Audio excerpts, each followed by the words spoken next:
Wouldn't it be awesome to have foolproof ways of spotting toxic people? Obvious signs that let us know that this person is clearly a toxic person. Can I take your order?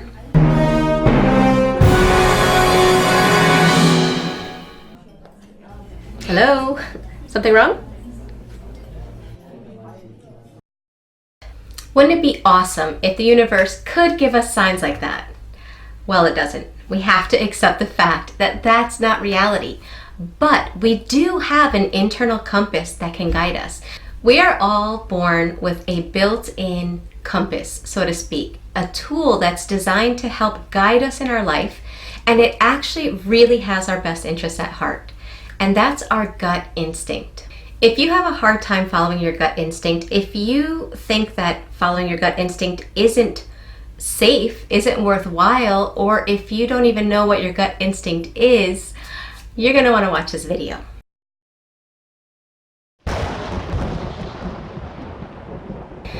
When I was studying about our gut instinct, I found some fascinating facts that really helped me to want to trust my gut instinct even more. Okay, so science has finally been able to understand what our gut instinct actually is. Yes, they've finally been able to understand how our gut instinct actually works. And the way it works is with implicit memory as opposed to explicit memory.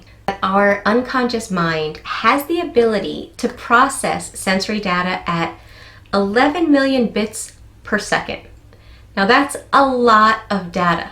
So that's in our unconscious mind or in our subconscious mind. Well, out of those 11 million bits of data per second, it selects 126 bits of data to send to our conscious mind. So our conscious logical mind explicitly focuses on that selected data for analysis and storage. So that's explicit memory because it's in our conscious mind. We can remember it. Our conscious mind has taken a part in processing those 126 bits of data. 126 bits of data per second may sound like a lot, but it is nothing compared to 11 million bits of data per second. So what happens with the rest of that, or the difference between the 11 million and the 126 bits of data? Well, that information is processed in our unconscious mind. Our unconscious mind stores all of that additional data based on a few things. First, it's based on our interests, what we find important in our personal life.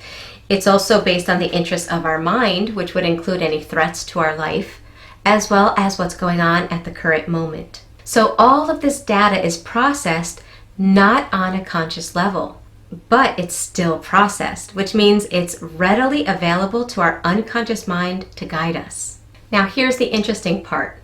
When our unconscious mind senses that something going on in our current life is similar to information that's valuable and stored in the unconscious mind, it brings it up. It brings up that processed information that was processed in our unconscious mind.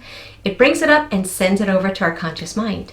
But since our conscious mind never took part in the processing of that information, it doesn't have the source of where this information is coming from. So what we're left with is a gut feeling. And when we get that gut feeling, we feel very strongly about something. We reach a conclusion that we feel very strongly about. But we don't have the facts as to why or how we got to that conclusion. And again, that's because with our conscious mind, we didn't have a part in the processing of that information. So our conscious mind feels strongly about the matter, but it can't find the facts to support it. In fact, it probably never even saw those facts because once again, they were processed by the subconscious mind. But just because our conscious mind can't find the reference point, can't find the facts that have been processed as to why we feel the way we do, doesn't mean that that gut instinct isn't real. And it doesn't even mean that that gut instinct is wrong or a bad guide. If anything, it is an excellent guide because it has all of the information we've ever processed every day of our life. And that's implicit memory. That's implicit data. It's implicit because it's not in our conscious awareness as to why we know this. It's not in our conscious awareness to understand why we feel so strongly about this, why we are so adamant about it. It's not in our conscious awareness, but it is very real. And this implicit data can be as powerful or more so than our conscious reality. So to sum it up, our gut feeling happens when our unconscious mind tosses a piece of implicit data to our conscious awareness. So now we have a piece of explicit data because now it's there in our conscious awareness. We see what we're feeling. We see that we feel a certain way about something. We just don't know why. We don't have the exact data as to why or how. But our subconscious mind does. And our subconscious mind is always guiding us with our best interests at heart. So why am I talking about this on a channel that is explicitly about learning about toxic people, toxic behaviors, so as to avoid and heal from them? Well, think about it. If as a child you were treated with certain behaviors, let's say as a child you were never allowed to have your own feelings. So if you said to your parent, "Mom, it hurts my feelings that so-and-so is always touching my things without asking." And our parent responded by saying something like, "You're so selfish. Why are you always into yourself? Why don't you ever think about your sibling? How can you be so stingy? That is so bad." Or maybe we said something like this. "Dad, my teacher is so mean. She's always picking on me and making fun of me. It hurts my feelings so bad." And maybe our parent answered by saying something like, "You know, you are so sensitive and overly dramatic. All you ever do is cause problems." Maybe we don't remember those conversations. Some of us do, but maybe a lot of us put that past away in an internal closet. We didn't want to look at it anymore. We didn't want to hear about it anymore, so we kind of closed it off. But suddenly we're in a romantic relationship with somebody and we express our feelings and they say something like, "You're being too sensitive.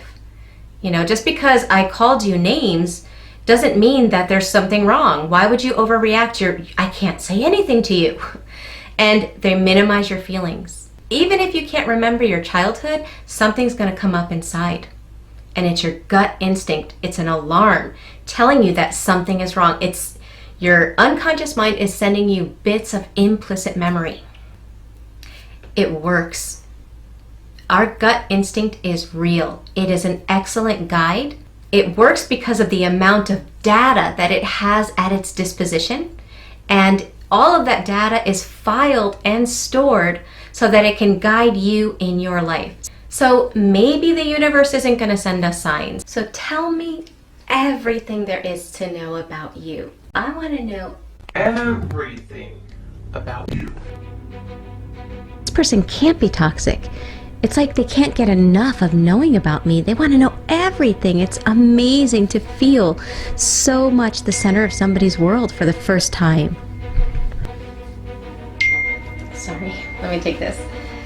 I know this probably seems too good to be true, but remember that when a narcissist is mixed with a sociopath, they do make it all about you. So ask yourself, what does your gut say about this person?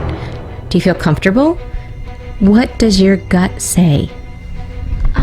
I think I have to go. Maybe people aren't going to have the word narcissist or toxic person tattooed to their forehead, but we do have a foolproof way of being able to spot toxic people.